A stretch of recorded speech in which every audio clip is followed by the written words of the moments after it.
Welcome to the Vital Spirit podcast. I'm Dr. Kelly Livingston, a naturopathic physician and your guide to a new health reality, one that connects body, mind, and spirit. Together, we'll dive deep into the art and science of holistic healing. Through working with hundreds of women through midlife transitions, I've discovered something profound. Most of our physical and emotional challenges are rooted in a maladaptive stress response. And true healing begins when we regulate our nervous system. Each episode will explore complex health topics in simple, empowering ways, uncover the deeper wisdom within each of us, and share practical tools for nervous system regulation to help you awaken your vital force and create lasting wellness. So, if you're ready to reconnect with yourself, your health, and your purpose, let's begin this journey together so you can experience life more fully human and deeply healed. Hi, and welcome to the Vital Spirit podcast. I'm Dr. Kelly Livingston. Today, we're exploring what it really means to trust your inner knowing in midlife. We'll weave a few stories from a sea turtle rescue to disaster relief triage on Maui into practical medicine that you can use right now. How to distinguish intuition from fear, why if there's doubt, it's a don't, is a powerful boundary, and how art, ritual, and nervous system repair help you hear your body's guidance. If you've been feeling pulled in 100 directions or waiting for someone else to fix it, this conversation is a gentle reset. You already know more than you think, and your body is ready to heal. Today, I'm welcoming my mentor and friend, Dr. Valerie Simonsen, a global naturopathic physician, metaphysician, and founder and volunteer president of the nonprofit You Know More. For 43 years, she has served worldwide as an international expert in mind, body, spirit medicine, earth-based ecological medicine, integrative functional wellness, play therapy, disaster relief, and expressive arts docere, which she calls craftivism. Dr. Valerie lives from her internal knowing and honors everyone's innate wisdom, facilitating a return to the nature of your nature and a reconciliation of value that ripples into resilient communities. As an intuitive bridge between ancient wisdom and the modern world, addressing the gap between Earth and her clients, she supports a personal renaissance for all. So welcome. Thank you for being here. I'm very excited to have you. Thank you, Dr. Kelly. I would love if we could just start out and give our listeners a little glimpse into how we met. And so I'll just introduce that memory. Yeah, so I reached out to you blindly, coldly. We didn't know one another. And I was a fourth-year student at the University of Bridgeport. And as part of our education, we have preceptor hours. And I just emailed you, I think, and I said, I would love to come to Maui and preceptor. I saw your website and I knew you have wisdom and knowledge, and I would love to talk with you about it and learn from you. So yeah, maybe you can tell us a little bit about that day that I preceptored with you and the time we saved a sea turtle and how that all transpired. Maybe you can share that story. Thank you, Dr. Kelly. That was pretty amazing experience, that adventure. You had a friend with you as well. And my practice is very metaphysically based, and I tend to live outside the box in most things that I do or serve with. And I remember there was one of the people that I saw that he actually elevated off the table, if you remember that. Yeah. And he had no sense that he had that capacity. And now he's doing international healing, esoteric healing. But that was kind of, isn't that amazing? And that was kind of our start. And then we had plans to do something, but then a group of us had been swimming down in McKenna, and we saw a turtle with a hook in its paw and its arm. And so we contacted Department of Natural Resources. They came right down. We tried to catch it. We couldn't catch it. But then they give us full permission and never do anything like this never do anything like this without permission that's written, because it is illegal if you touch a turtle or any sea life like that. But they gave us permission, gave us the tools, and we went in the water and we found that turtle and escorted it to the land. And then Mark cut the hook out. It was a huge hook. It was really big. Yeah. Yep. Which I think they have those banned now in Hawaii. Okay. Because it was a big push with that whole deal. We, got in the newspapers and everything that these are killing the animals. But one of the things that was really awesome about that was we were all swimming. I was filming, and we got on the shore. And you and that other gal, I don't remember her name. Diane. Yeah. Diane, you guys put your hands on the turtle. And the turtle's nervous system just calmed down. And then everybody started putting their hands on the turtle. And then got the hook out, turned the turtle around. It started to waddle back to the ocean, and it turned back as if it said, "Thank you." Yeah. Yeah. Yeah, that was really special and beautiful. And when you were doing the work with the gentleman in your practice, you were introducing me to a concept of essentially using homeopathy in the moment with patients as you were walking through therapeutically. And I forget exactly the memory that you were pulling up with him. And I want to say the remedy was Orem, but it probably wasn't. I just No, you're remember probably right. It might, You're probably maybe right. it was. Yeah. And it's Yeah, something probably. that, I didn't know back then what an impact it would have on how I practice, but I think about that all the time, and it does impact how I use homeopathy and counseling. And you had such a ripple effect and impact on so many things from this preceptorship. So I am very, very grateful for all of those experiences. And I love what you're doing now. You're reaching out to Thank people with you. just some really great common sense. A lot of your stuff is backed by science, which is really great for those that have the academic mind. But every day I look at your YouTube or whatever you call this, your podcast, oh, yeah, right, I can do that. Yeah. One, for myself, but two, I can share that with my clients. But I want to stress, first for myself. Right. Yeah, Care for self. Care for self. And I was over on the fires in Maui, and really, really, we got pretty traumatized from that whole thing. So the recovery has been incredibly long and challenging. So I do utilize you. Yay, good. in my recovery from serving on the West Side. So thank you. Yeah, you're welcome. That is my intention. And Yeah, I would love to hear some more about, well, I guess share what you're comfortable with sharing around how you even came into naturopathic medicine. And then I'd love to get into the more, concept and how that emerged. That's great. That's really great. When I was young, I was sick a lot. And if I ate, I would have to stand, do like a shoulder stand, and because I had a bellyache all the time. But the bellyache got worse and worse, and then I started vomiting, and I was probably 17 or 18 when I started vomiting. And then I'm in rural Montana. They don't have a clue, maybe it's, let's give her a drug. Let's calm her down, right? But what ended up happening, I was in my undergrad, and a naturopath moved in to town, Willowmore, and by then I was very, very ill. I was throwing up all the time, just projectile vomiting. The MDs were just, well, you don't see anything. Must be stress, right? And I was stressed. I was going to my undergrad, all of that.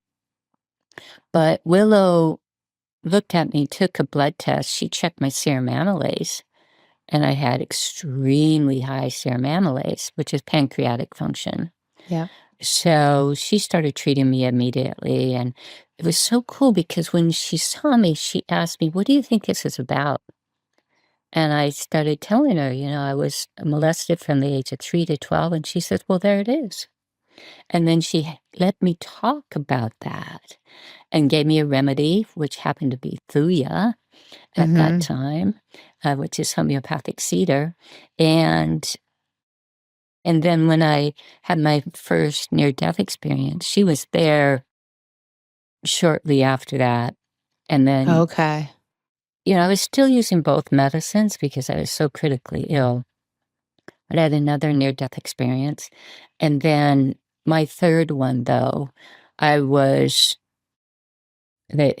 my aunt naturopath, can't remember his name right now, in Montana. He said, you know what, you can't live without surgery, because what they found out that I had gallstones in my pancreas, Oh, okay. and yeah, and he said you need surgery, and I'm like, I'm not having surgery. I'm going to heal this naturally, right?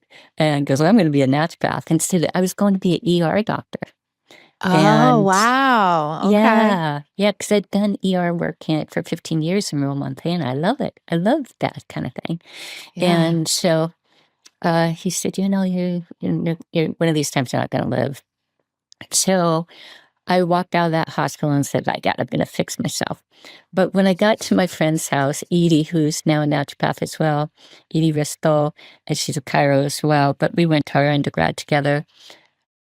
A book fell out in her library. It literally fell on my feet. And the book was Why Me?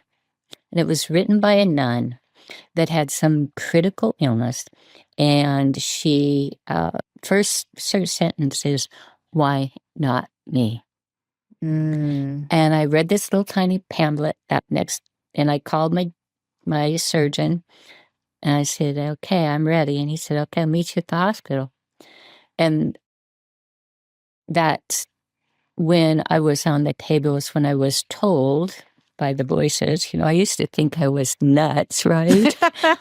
I'm hearing voices, right? But it really was just these other realms, and maybe Your this guides, inner, yeah. yeah, right? Yeah, or inner, yeah. Yeah. And it said, be a bridge between the medicines. Mm. And so when I came out of surgery, I was so angry at my doctor because my belly was cut from one side to the other. They had to take everything out to look for what it was. But really, what it was I Wow. was born without part of my intestine. And so I have an artificial part. And Okay.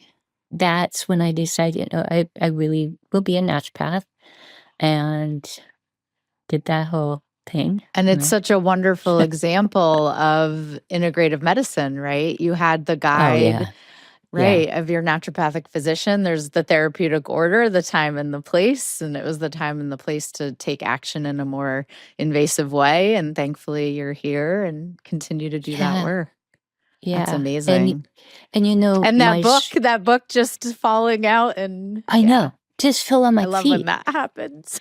And the doctor, the surgeon, he was an old surgeon, and he knew that I didn't want to take drugs. So he searched out in the community to find belladonna tincture to help No with the way. spasms. Yeah, for the Oh, spasms in my belly wow. after the surgery, with the pain. 'Cause I didn't want to take all those painkillers. So, Mhm. one of the things I've really learned in life, Dr. Kelly, is that we really are always taken care of when we allow Mm. the universe and all those in the universe to come to us and to serve us. Sometimes they serve us in a way that's okay, you're going to get over this lesson, and I'm here to teach you that. Or Mhm. sometimes it's here that they're the one that says, you got this, let me help you, so on. Yeah. Yeah, absolutely. Yeah, That's something that I think is clearly a struggle for a lot of people, right? It's when we're in that fight or flight state or we're hyper vigilant, it's hard to hear, oh, the universe has your back, things are unfolding as they should. It's very hard to feel that and feel safety in that message when your totally, nervous system isn't there yet. So I totally. love that that's something you talk about with people and guide humans on that journey. Yeah, yeah. And the body, as you well know, it it it it keeps the memories. Mm-hmm. So if there's untreated or unresolved trauma, the body is going to be the first reactor, which then we go into fight and flight and all of that. But Yep. I want to bring it in back to Maui for a moment, if I may. With Yeah, the of course. fires, when I started driving into the west side, it took days to get in there, and I'm glad it did take days because there was just so much still fire and everything. But I had the phone for a few minutes. I called a friend and I said, I think I'm breathing. And then I went a little further on the road and I went, no, I'm in awe. Here there are thousands and interesting. thousands of vehicles and people, and they're giving each other water, or somebody has a sandwich, and they were all sharing. And then I just trusted my intuition, which is the most important thing to do, even in trauma. Trust your intuition. I ended up in this park. It's called Honokawai. And when I walked in there, the voice said, "You've come here to be healed. This is your family. You will heal it all, and then you can go." And I swear, everybody that came to me, there's my dad, there's my mom, there's my first grade teacher, there's all these people came to me to help me heal. In the process, though, one is I've got a lot of experience in trauma, relief work all over the world.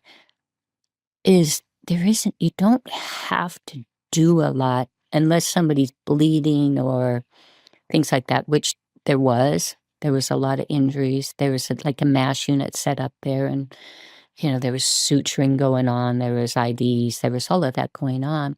But I just stood in a space, or I took a chair and just waited until I was called by the voices to move forward. And it was so amazing that for, I don't know, maybe a good week or so, we as practitioners never even had to communicate.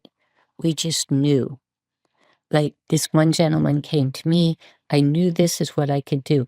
And then I looked over and there was this guy sitting there, and I went like that. And he nodded back, and I sent the patient over to him. And then pretty soon he's got him, because that guy did XYZ with the nervous system. And then he sent him over to the acupuncturist, and we had a circle. It was so amazing. And I can, hardly a word was shared between us practitioners until the state and the government and the county came in and said, well, you should be doing this. Then this is how you communicate, not with your telepathic mycelium. Right. And where are your notes? Notes. We were seeing easy 1,000 to 15, 2,000 people a day. Whoa. Notes. Yeah. So where's your proper SOAP documentation? Oh, totally. And now the insurance companies are asking for all of that. Yeah. And this group that I was working with, Noelani with Maui Medics, I got to umbrella underneath her to get through there, because she's Kanaka and she's got the connections, and they got a lawyer to help draw up a document saying, hey, wait a minute, we were serving. We don't have SOAP notes. Yeah. You got to believe what we're saying. These people were there. Wasn't the time or place. Yeah. Wow, what an amazing experience. And you've had a lot of these experiences in helping in life and crisis. Yeah. Yeah, the most important thing to remember in all of that is it's never alone. We're never alone. And you'll always be put with the right people. One, that you can work together, right? If you're thinking about going somewhere and serving. So like Jamaica right now, they need a lot of help. Trust that you're going to be put with the right people, but also trust it's like going to an ashram and your roommate is pushing all your buttons. Yeah. Same thing. I've been on retreat with the not unchosen roommates, although it worked out really well for me most of the time. Oh, but good. Yeah. Good. Well, everything and everyone is here to help us heal. Yeah. And as long as we can see it as that and our soul's evolution, oh, thank you, thank you, thank you, rather than getting angry, like, oh, you just told me I can't do XYZ or I can't say XYZ. And then, no, you can't do it all. But what can you do? What and like for me, I know what I can do. I know what I'm really good at. Yeah, I'm really good with homeopathy in crises. I'm really good at getting people back in their bodies with whatever it is that I need to do. But I'm not that good doing stitches, and I'm certainly not that good with IVs, right? Yeah, We all have our role to play. we do. Yeah. Could you talk a little bit more about that kind of deep knowing intuition and for someone who maybe is not familiar with that connection, what is something that you could impart maybe around how to cultivate that, having discernment around that, the difference between intuition and knowing versus fear maybe? Yeah, that's a great question. The first thing I say is if there's doubt, don't. If there's doubt, don't. But if it's fear, face it. Mm. And go back to a buffalo. There's this thing called Chinooks in the prairies, and where it's really warm and then it gets ice cold. A cow will turn its back, and the wind will come up through its bum and freeze it from the inside out. And a buffalo will face it. So I use that metaphor in life. If it's fear, face it. And I love that. how you know the difference between doubt and fear is doubt is your belly going, something doesn't feel right. Or fear is like, I don't know if I can do this. I'm not too sure I can do this. That's fear, right?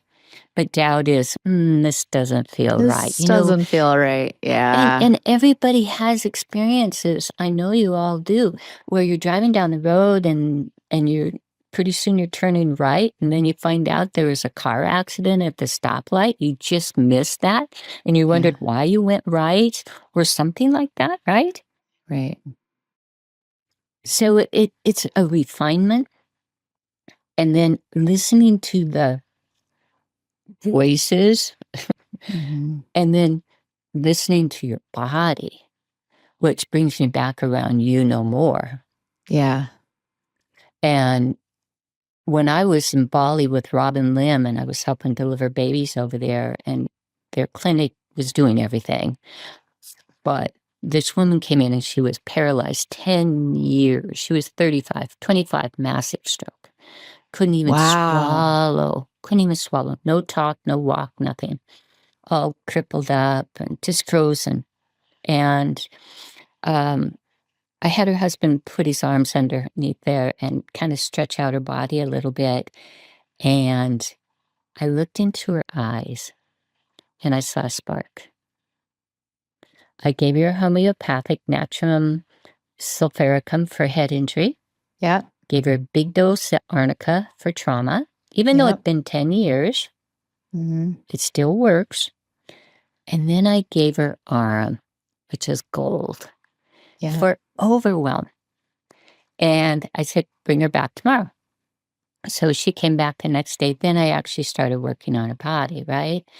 And it was only maybe 2 weeks at the most. I don't remember.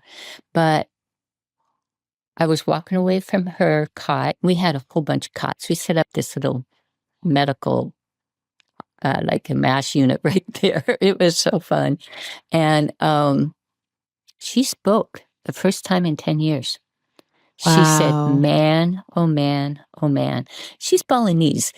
And then Robin was telling me, you say that every time you move on to the next patient. You say, man, oh man, oh man. And oh my gosh, I didn't even realize that. But when she spoke, and the Balinese always bring their big family in, right? Everybody's crying out of joy, and I'm crying. I'm like, I can't believe she just spoke in that short period of time. And by the time I got done there, which I went over my visa a little bit, that cost me a little bit of money. And that's something if you're going out of the country to do relief work, watch your visa, can get expensive. And she walked with me to the going away party. Wow. Walking, talking, totally functioning. Her muscle mass came back so quickly. It was astounding. Like, you would think it would be a miracle or something, right? Mhm. So that next country I went to, I'm driving down the road and the voice says, "You know more." That's how she did it. She Mhm. knew more than I did. The only thing I had to do was believe in her, Mhm. which is what I did. And the practitioners at the clinic, they were asking me, "What did you do? What did you do? We've been working with her for 10 years. What did you do?" And I'm thinking, what did I do? One, I didn't treat the disease. Mhm. I didn't go there. I treated the person. Treated And the two, person. yep, treated the person. And I believed in her. Yeah. I believed in her. And you showed her that she has the power to heal. And I didn't really say anything other than making that eye contact and that spark and that life, Mhm. which, in medicine, I became the bridge between the medicines. Now I see myself more as a reflector. And I'm in the Mm. process of doing my website to try and pull that through, because really what I'm doing is when I'm with them, I'm reflecting back what they are, Mhm. who they are, so they remember. And even if they don't know, sometimes I have people go, "I don't know." And I said, "Well, I do. And I will walk beside you until you trust that you do." Mhm. And thus Exactly. the name, that became my mission, was You Know More. And then when COVID started, I had 5 peers take their life in medicine. Oh my gosh. And yeah, that's a lot, isn't it? I mean, Mhm. and that's only just little me, right? Right. And I just said, I got to do something. So I started the nonprofit, and I named it You Know More, because the essence of that, especially, we dedicate our lives, well, that's what I'm going to do the rest of my life. First responders, healthcare providers, educators, and community leaders, offering Mhm. restorative care. Beneath all of that is to get back to you know more. And how do we do that? We have, trauma-informed care and all of that kind of stuff. And it's pretty amazing, Dr. Kelly. We have served over 2,400 people Wow. from those markets on Maui since 2023. Wow. And that doesn't count any of the ones before, or, the ones that I'm doing internationally. Yeah. People are ripe. People are ready to drop. That's the beauty of COVID too. That confinement that we went into, we Mhm. had to go inside. Mhm. There was no place else to go. Yeah. And in that, we were all going, I think everybody was anyway, you know what, I don't want to go back to that job. I don't want Mhm. to, I've always had a dream that I wanted to do a nonprofit, right? That's what my thing was. Okay, Yeah, I've been some wanting to do people's inner this. voice you couldn't ignore anymore, right? Right, Yeah. right. And the doors all opened up for that because we had the space. We weren't being distracted by going to a movie or anything like that because we weren't Mhm. allowed to. Mhm. And that's the beauty of COVID, is Mhm. it made us stop. Yeah. I'm constantly asking. I work with a lot of perimenopausal and menopausal women, and I'm working with them on, dropping into their bodies to hear what their body's telling them, but they have to stop. We have to pause. And in our busy lives, we're not naturally doing that necessarily. No, and one of the things about women going through those rites of passages is, Mhm. if we can remember, this is a sacred ceremony that you as a woman get to experience. Yeah. And we we as women are not designed to push. Yeah, we can do it until our adrenals are zip. Yep. Yeah, there's nothing left. We call it burnout. We call it all kinds of things. But the actual aspect of a woman is the chalice, the sacred chalice. It's the womb. Even if we don't have a womb, even if you're missing your womb because of surgery or anything, the body still doesn't know that. It still acts as if it's there. And it's the seat of the wisdom. Yeah. When we look at the ancient times, men, they were always looking for the sacred chalice. What they were looking for was the feminine. Yeah. So we get to bring that back in these times where, oh my gosh, there's so much, everything is getting unraveled, which means we can ravel. Or we can weave our own worlds now. Yes. Right? And that means come back to your womb, which means sacred time. Perimenopause, I'm pausing, jumping around with words right now because it's like, we just weren't taught that in our culture. Not at all. That our moon time, our bleak time is sacred. And one of the most creative times, but not outward creative. It's that inward creative. That's why, doing the beadwork or writing or something, artwork, is really valuable at that time. But I think the most important thing in all of that is to understand your value. And when I say value, it's VALYOU, all capitalized YOU, value. We talk about worthiness all the time. Oh, it's a worthiness issue, worthy. Yeah, not worthy. It's value. Understanding your value. And what a woman can complete in 2 hours.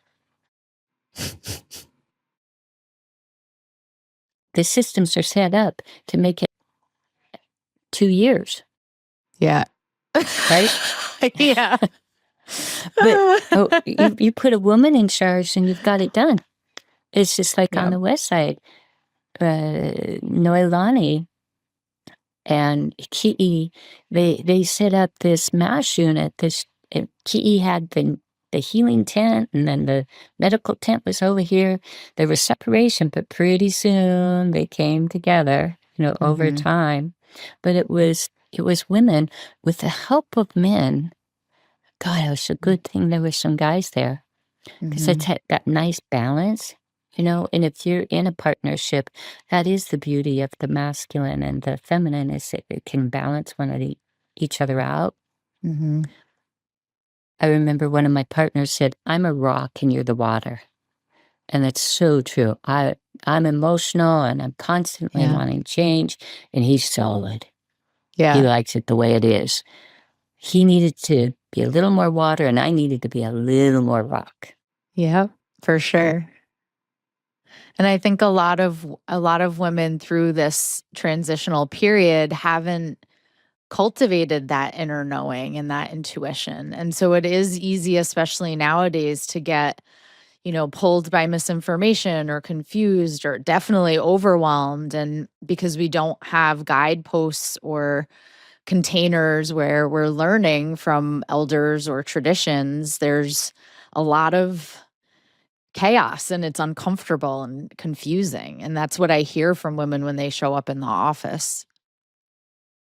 Yeah. Yeah.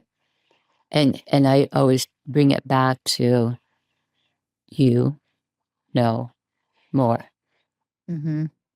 And I have seen hundreds of thousands of people with this concept, and there's never been somebody said, "No, I don't know more." Yeah. But they may say, "I don't understand. I'm confused." But if we even look at confusion, if we look behind confusion as fear, so let's get to the root, right? What are you afraid of? Well, whether it's a past life, like I had a woman the other day, and And literally as she's talking, this big red thing showed up around her neck, right? And she's talking, and she says, I'm scared to speak out because somebody might kill me. And then I said, so let's look at what that is. What is that fear? She went back to another lifetime where she was murdered. Or, no, that one wasn't murdered. She survived it. But they went in. So she carried that through her essence, or whatever you want to call that, right? But the truth or the essence of her being, she does know more. You know more. Everybody does. So when we understand what the fear is, then it's like, okay, there we can fix that. Yeah. And I'm afraid to be in my body because when I am in my body, I get hurt. Oh, okay. Right. Yeah. Which And that knowledge is power. That knowledge is power. And how many millions of people do we know, women especially, get punished if they're powerful? Oh, for sure. Or get refused a job because they walk in and they've got that, and it's intimidating to maybe the powers that be, maybe even other women. And that can be really scary. Yeah. And I think a lot of women also have the pattern of placing the power outside of themselves, right? Seeking expert opinions and someone to fix them, and coming back to that, more and you have the power to heal within is such a foreign concept to a lot of women in the beginning. Yeah. Well, look at our medical system. Yeah. Right? Outside of naturopathy, and even some of naturopathy. Is, I'm going to help you. I'm going to fix you. No, we don't fix anybody. Nobody's broken. But we can offer guidelines, and we can do whatever it is that we do to support. I don't like the word support because they don't need support. They just need reminded that they got it. Right. Yeah, And then, words are powerful. I'm they working on are. being really intentional with words with patients Yeah, because they do hold a lot of power. they do. I mean, just think about that. Okay, I'm going to support you, Dr. Kelly. I'm going to get tired. And if I have 12 people I'm supporting, I'm not going to have any energy to hold myself up. But if I believe in you, Dr. Kelly, and which I do, it's like that woman in Bali that taught me about that. It freed me from this education that I had that I was going to make the difference. I was the one that had the answers. I don't. But we do have medical information that can be helpful. I worked with a woman the other day, and I'm talking more practitioner level right now, but trust your intuition. So I'm dealing with this person, and I don't even remember what the condition was, but I just had the sense, EBV, Epstein-Barr virus. And I brought it to the table. There was a lot of resistance. And I went, okay, prove me wrong. Go get a blood test. Right? I just did an episode on this, actually, on EBV. Oh, did you? Great, thank you. Yeah. And it was latent EBV leading to these neurological problems that they're calling MS. Right. Right? Yep. See it all the time. And fortunately in our kind of medicine, we have solutions for that. We have homeopathy to negate the EBV. We can release it from the body. And aren't we lucky? Aren't we lucky? So lucky. Yeah, I think that every day. And it's maybe you can help me answer this question for patients because you've been in the ring a little longer than me. But patients always say, Dr. Kelly, how come I have never heard of this before? Or, why has no one talked to me about this before? And that's part of my goal with the podcast was, one, to have episodes to share with patients, right? So that I'm not saying the same things over and over. I can say, go listen to my EBV episode and we'll work on things one-on-one that we, we have to do together, and you can listen to the information without me. But essentially, I wanted to have other healers like yourself on because I don't think people know that this exists, because they tell me they don't know. So I think that's part of it, is just how do we get this out to more people so that they know more, they have the healing Yeah. within, and there are Yeah. these guides and these natural tools that can remove some of those obstacles to cure, and that there is this therapeutic order. It just lights me up to talk about it, because Yeah. we need this information out there. How do we help everyone know they know more? Yeah. Yeah. And the thing is, not everyone will. Yeah. And so if we let go of that, Yes, for just the right sure. people will. There's going to be that attraction. They And have their I own love what, timeline. Yeah. yeah. Yeah. Yeah. And some maybe never will. And that's Yeah. okay. Yeah. But those that do, then here are some tools, right? And Mhm. your platform, what you're doing is, that's why I started doing podcasts as well. Although I had been doing television before and things like that to get people educated. The first Mhm. radio or television show we had for 2 years, we were the #1 show in Hawaii for 2 years. The Wow. doctor is in. Okay, I love that. Yeah. Yeah. Yeah. And that was way before Dr. Oz started his shows. Mhm. And when we talked about yoga, oh my God, we talked about yoga, right? And all these other things, healing with music, all these things that we're doing now. Yeah, and you talk a We lot were, about dance and creative expression and healing too, right? oh yeah, there has to be Yeah, that movement. And for yeah, I sure. had, a lady the other day that just is stiff and English, just Mhm. doesn't, Yeah. the whole thing. Yeah. And but as a child, she always wanted to be a dancer. So we Oh. pulled in the dancer. I got an email from her the other day. She says, I'm dancing. I have my little sticky notes up everywhere. I have a little tutu now. Ah. And she's wearing that at work. Oh, I And love it. yeah. And then art. And art is probably the backbone of how I serve people. Tell me And more about that. yeah, it's a great story. I had a little girl with a UTI, urinary tract infection. She was probably 7. I tried everything, Dr. Kelly, everything. Nothing was working. And this was 30 years ago or something like that. And so I'm driving to work that day, and I'm like, I'm going to have to talk to him about sexual abuse. I'm just Mhm. going to have to go there. Yeah. And very prominent family, well-to-do, you know, never lacked for anything. So I get there and I went, you know what? I have some color crayons and a piece of paper. Let me have her draw a picture of herself.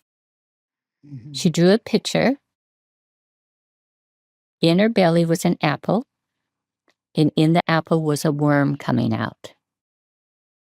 Interesting.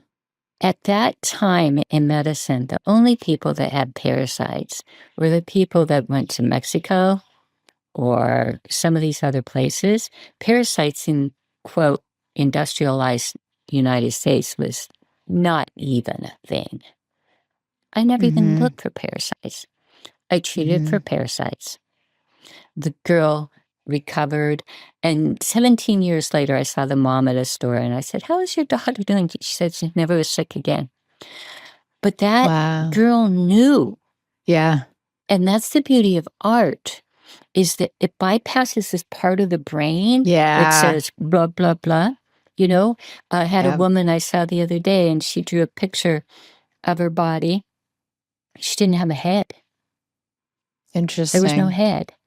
I saw one the other day that's convinced they have the Epstein Barr. She didn't have a leg, and she didn't have part of her arm on the same side, right? And that's where the Epstein Barr comes in, right? For that particular person. I know it's Epstein Barr in it. I know it is. Just Yeah. that knowing, right? Yeah. And so, and another just fascinating one, and I worked with the University of Stanford on this one, the glioblastoma, Yep. it's the brain tumor. At that time, we didn't know a lot about them. We just knew that they're not like a normal brain tumor. They kind of move like this. And so this gentleman was not in good shape, but he was able to draw a picture of himself. It was pretty shaky. He had a black spot right here on his drawing and a line that went down into his left side where his intestine would be. I tested him for parasites. Sure enough, parasites, and he had some amoebas that he picked up somewhere. And so he's working with Stanford, so I started working with that doctor to understand glioblastomas. Is they're amoeba. They amoeba-like. That's why you can't get them, right? But he drew a picture. We cleared the parasites. The guy did great. That's amazing. Did great. But his wife was scared that it wasn't the right thing. It wasn't. And so she wanted to do what the allopathic was, which go in there, plant some things. So they did that. Well, then he was back to square one, couldn't walk, all of that. So we got him fixed again. And then again, the wife was scared. We weren't able to get to her fear. And it's totally understandable, right? Your husband's got this, right? And then they did another procedure, which had its side effects pretty profound. And then when they came back I just said, we'll do what we can do. And he looked at me, couldn't speak or anything. He looked at me and I knew he was done. And he walked out on the steps a couple of days later. Somehow he did it. I don't know how he did it. And he fell down the steps. Oh, He was done. Yeah. Right? So I bring that up because life does have an expiration date. Yeah. But one of the things that he got to heal before that was his sister came. And I was working with her and he was watching out the door and she said, I was molested by my dad and my brother. Oh, interesting. And so we worked through that. Her and I did work through that. And then I said, well, why don't you just go be with your brother? She said, what do I say? I said, nothing. He already knows. All you need to do is just look him in the eye and do whatever you need to do. Because this isn't going to change if you don't change it, right? And so she did. And he smiled. I saw her whole body relieved. Oh. And then it was shortly after that he passed, right? Yeah. But he got to finish up, and it was the guilt and the shame and all of that. Nobody Yeah. talked about those kind of things, right? And she certainly didn't. But I worked with her a few more times, didn't have to do it much because she found out why she was the way she was. Yeah. It was, she was, her protector was her perpetrator, her brother and her father, right? Yeah. Yeah. I'm sure that was very powerful for both of them. It was beautiful to observe too. Yeah. And his final breath, there was a smile. Yeah. Yeah, you had a lot in there that I want to unpack, and I just want to go back a little bit to when you were initially talking about the UTI. And I think part of our medicine that is just what I love so much about it is the investigative process, right? Of there are these physical things that we can rule out, but we're also listening to other patterns and other energies that might be coming in, and it's not one size fits all. There really is this process of, an order of operations and eliminating what it's not and focusing on the things that it is. And if you had tried everything, because we know our medicine works, then there's something else, and it prompted you to think a little deeper. And then she, that beautiful story of her drawing the worm, I think that our unconscious communicates in symbols, right? Dreams, symbols, art, and that's such a powerful thing to tap into. And I think that even if it's not an internal knowing. There can be even, I talk a lot about depth psychology and the collective conscious. So there's so much there that can be influencing our healing journey that would never show up on a lab. And I love running labs, but to access some of that deeper wisdom and knowledge is what it's all about, I think, and what's often missed, not heard, not seen. So I love that you use art for that. That's a wonderful tool. I have Jung's big red book, and it's up on the bookshelf in my office. And sometimes I'll take it down, and with patients, we'll look through the art in there and talk about the feelings that come up. But maybe I'll have patients drawing some more after this interview. So thank you for that. Planted a little seed for me. It's a great tool. Yeah, and I like to bring in the color with that too. Yeah. So I always have an extra set of color pencils that they can go home with, and they can play with it a little bit more. It always tells the story.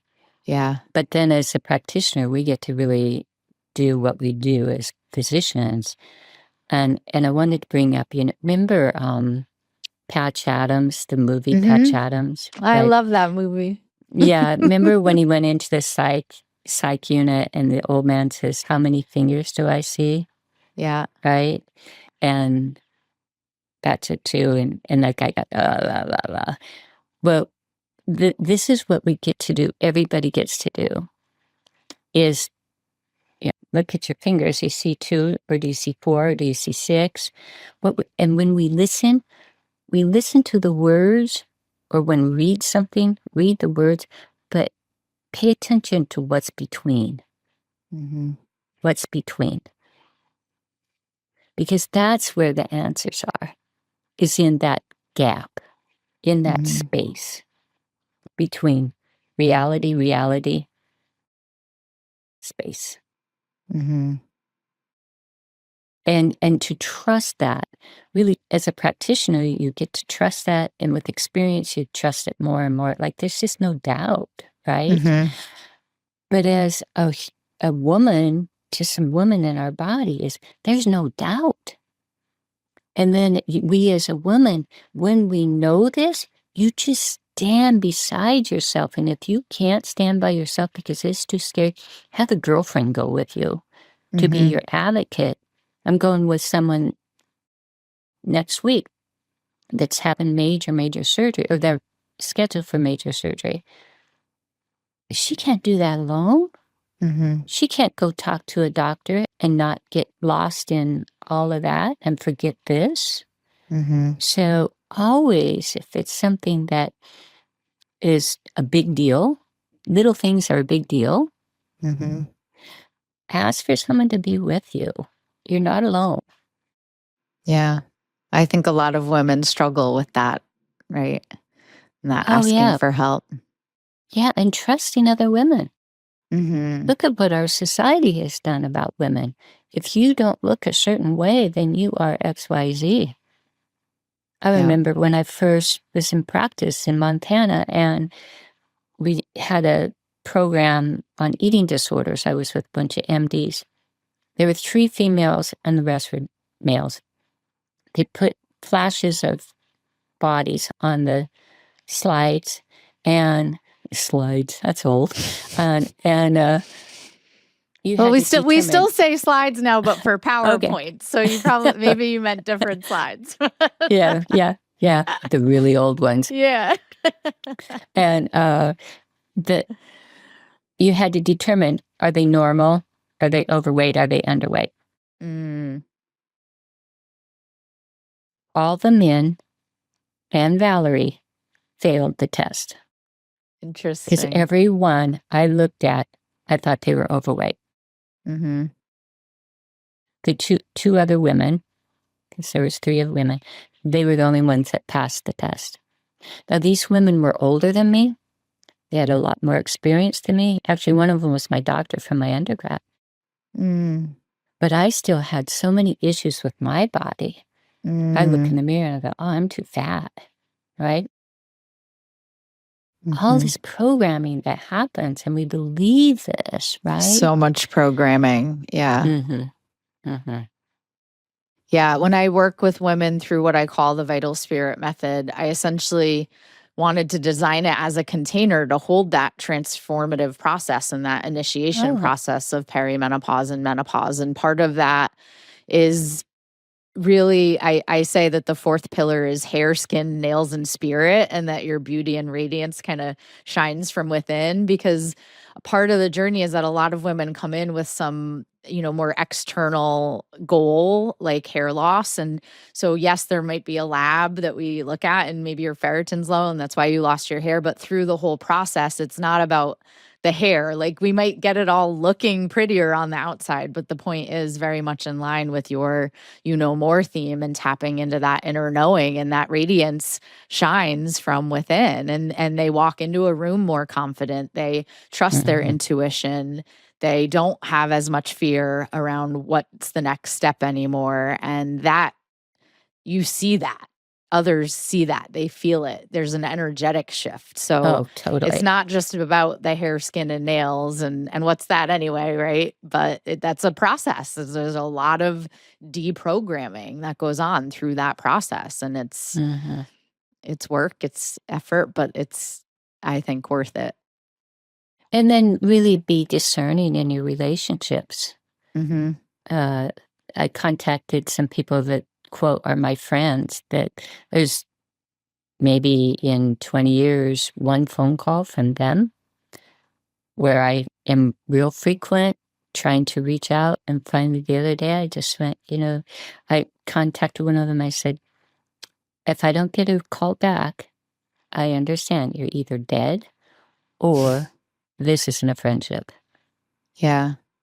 And I got to grieve that because Yeah. we did have a friendship for a long time, but it's not anymore. Yeah. And I think a lot of people stay with what is familiar, right? Because again, it feels safe. We want to feel safe. But it doesn't always mean that it's serving, what I call our soul purpose, or bringing us closer to what we're meant to do. Sometimes it's a drain, sometimes it's holding us back, or we're not then leaving space for other relationships that would serve us at this point in our life. Yeah. Those people we could call to go to the doctor with us. Yeah, it's tricky. There is. Midlife is tricky. Yeah. I'm 43, so I'm in it. I'm in it right now. Oh, I remember those days. It is. And you just think you just got it figured out, and then it tweaks a little bit more and you go, what? But I can share from my experience that it does get easier at a certain time. And then there is just no doubt. But one of the things I've thought of that I was never taught was that, when we bleed, our blood is leaving, but our essence doesn't have to. We can bring that up. And maybe they do that in yoga or something like that. But I started experimenting with some of my younger women. Bring it up. Keep the essence of the blood. Don't let the essence go. Right? Yeah. And then I was seeing they weren't having all of these symptoms that they were before when they held the essence of the blood. They understood how and why the body does what it does. Yeah. But the blood didn't leave. Yeah. Right? Yeah. That vitality, stayed. That vital force. Yeah, there you go. My daughter's 10, and I don't think she'll get her period anytime soon, although she might. And so we prepared what we're calling her period pack. And I got her a journal and some books about it. And she's kind of one of those kids who's like, yeah, mom. Okay. But I could tell she was listening. She was into it. I got her some period panties, and I just wanted her to feel really comfortable talking about it and asking questions. And I don't want her to be, the 30 or 40-year-old woman who shows up in my office who doesn't feel a connection with her body and her cycle and is afraid of it or confused by it or feels like it's painful, right? So there's so much power in that. And so I really wanted from a young age for her to know, we're going to talk about this, and this is what's happening, and how beautiful is that, and how special. And I'm safe to talk about it with, even though I'm your mom and you're going to roll your eyes. So Yeah, right. I'm Right. excited for that phase. That's really beautiful. For years, Janet Baldwin and I think we did it for 14 years. I think it was new moon. No, it was full moon. We bring the young girls together and, we taught about ceremony. We did a lot of ceremony. Not that we needed to teach them. We didn't. We just needed to create the space. Create the space for it. I love that. Yeah. And then I think it was like maybe 14 years we did that once a month. And then one day I was driving down the road. I was at a stoplight and there's a carload of girls beside me and they're honking, and I'm looking over and I'm like, oh my God, there they are. There's some of the first girls that were in our programs, these new moon ceremonies or full moon ceremonies we were doing. They were so strong in themselves on every level. Not that they didn't have some issues, they did, because we all do, right? We all do. Yeah. So if you have the opportunity, ladies, think about your community. Not that you need 20 people, maybe 3. 3 moms come together to support your daughters going through this, and have these rites of passages. It's so not important, it's vital that they are honored. So they can move forward in the world in the way that they are meant to move forward in, right? And in that, I think, yes, the ceremony and community aspect, and also the passing down of the knowledge and wisdom about here are daily ways, daily rituals, daily habits that this is how you take care of yourself. Because I'm now needing to go back and teach women in their 30s and 40s. Okay, here's the healing process, right? Here's the order of healing that we're going to go through. But then also, you're going to go home and now you're going to take care of yourself and be more empowered through whatever other health issue might arise in this transition. And that's everything. That's everything to provide a woman with. Yeah. And I just reached out to 2 of my women that have been in my life for 30 plus years. And I wanted to bring them together on a Zoom. And I'm like, why are you doing this, Valerie? And this morning I got really clear. Because I need to understand what it is that they have. So, because I'm getting close to that point, right, in my life. I want to learn what they have and also to honor them for they're still alive. They've gone through COVID. They've, gone through surgeries. How did they do that, right? How'd you do that? Yeah. Yeah, right? Teach me. Yeah. So kudos to you what you're doing with your daughter and to all of you ladies out there that are there for your daughter in a way that maybe you didn't have when you were young, but you get to do that now. And I learned when I became a first responder was, you teach what you need to learn. You teach what you need to learn. So if you think you're really teaching your daughter, what you're really teaching is yourself about your body, and then getting in touch with those parts of ourselves that maybe didn't get that nurturing, that care, right? Yeah. And that's why I teach all about how important nervous system regulation is and getting into a healing state and getting into our body. When I was younger, I did not know what that meant or how that felt or how to do it. And now it's part of me. It's part of who I am. And so I teach that because I needed to learn it and I needed that in my healing journey. So I love that.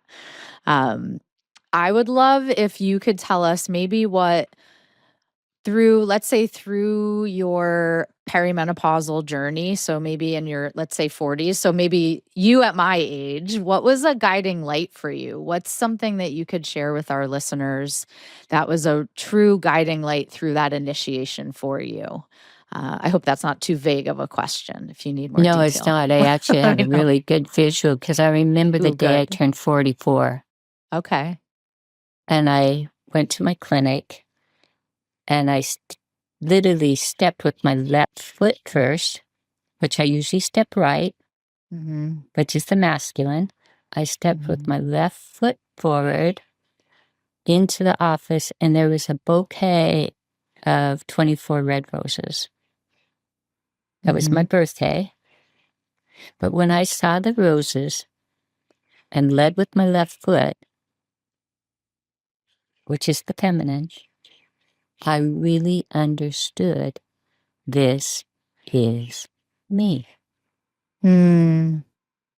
So it was really about coming home to my body and being a co-facilitator with my body. Mm-hmm. The frustrations were because I expected it to do X, Y, Z, Mm-hmm. right? And it went Q, M, G. What? But in that, I just was thinking about this the other day. If somebody could have just stayed with me long enough for me to get it, I was so resourced at that age. Mm-hmm. But I didn't believe it. So I was constantly striving,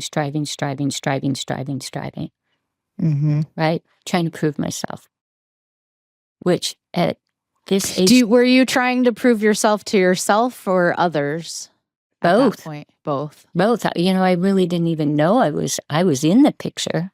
Yeah. It was just like, I was in the patriarchal, right? That you gotta, and I did amazing things during that time because nothing was predictable. Where before things were kind of predictable, and now it's like, okay, you're going to do this right now, and now you're going to do this, because that's what I felt like. My body with the hormones were like, okay, we're done with that. Now we're going to move to this, right?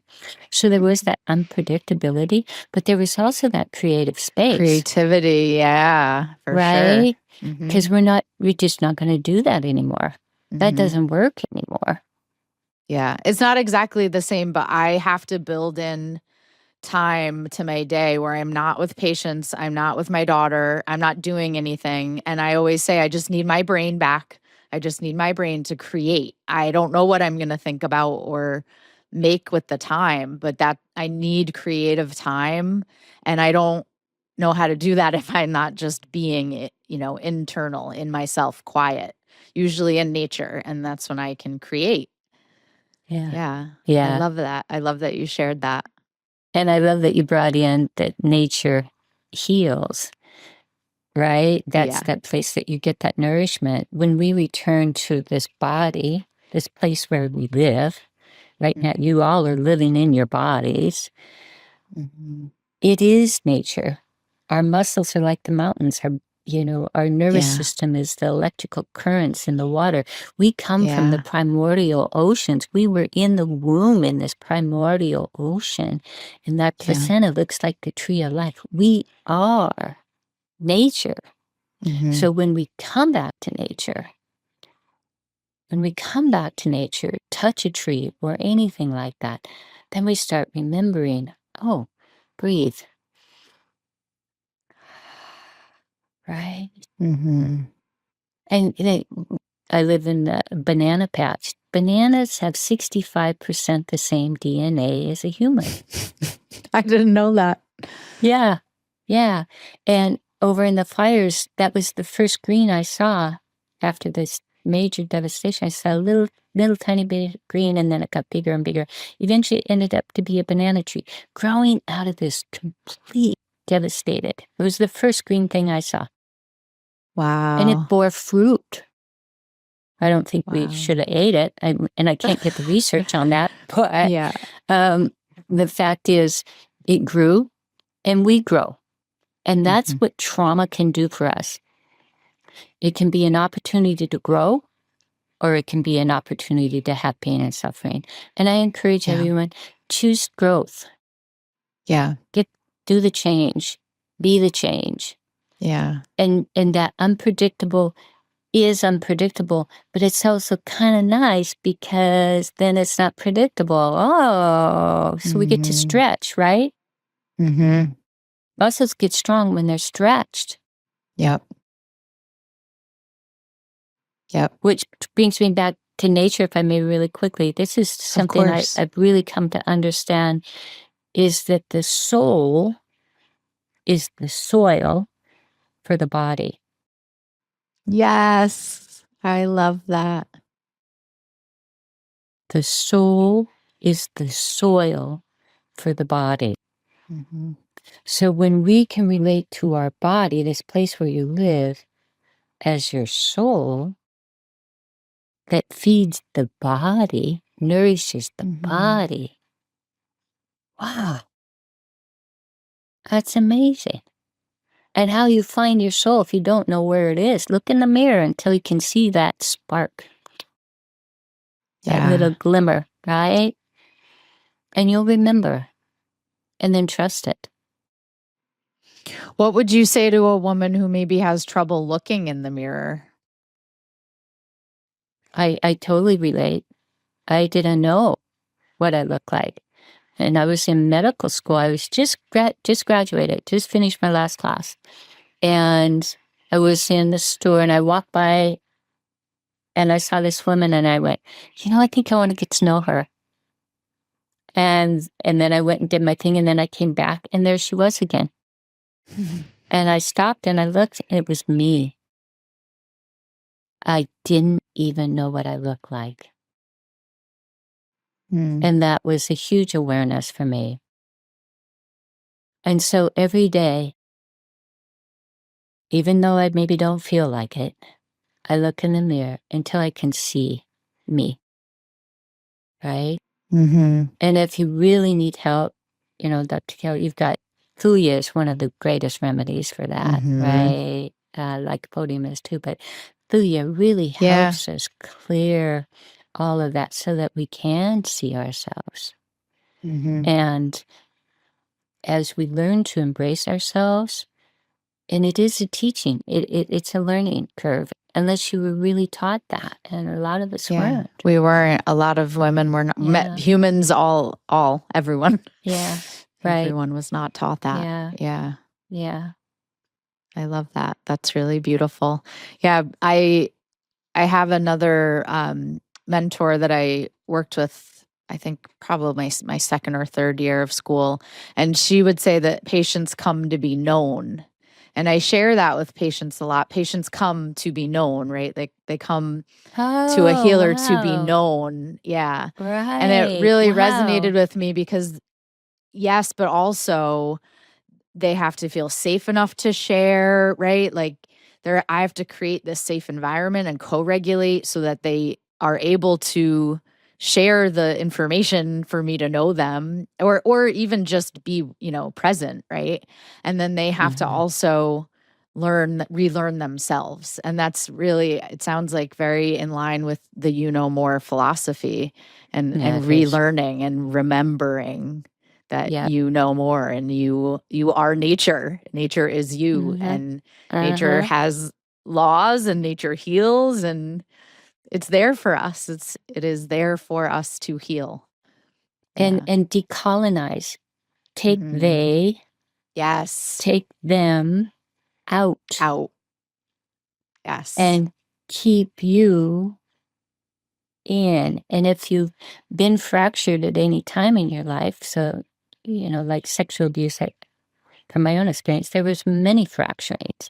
Bring them back in, right? Bring me back in, right? Yeah. But take them out. Take them out. Let them do whatever they want to do.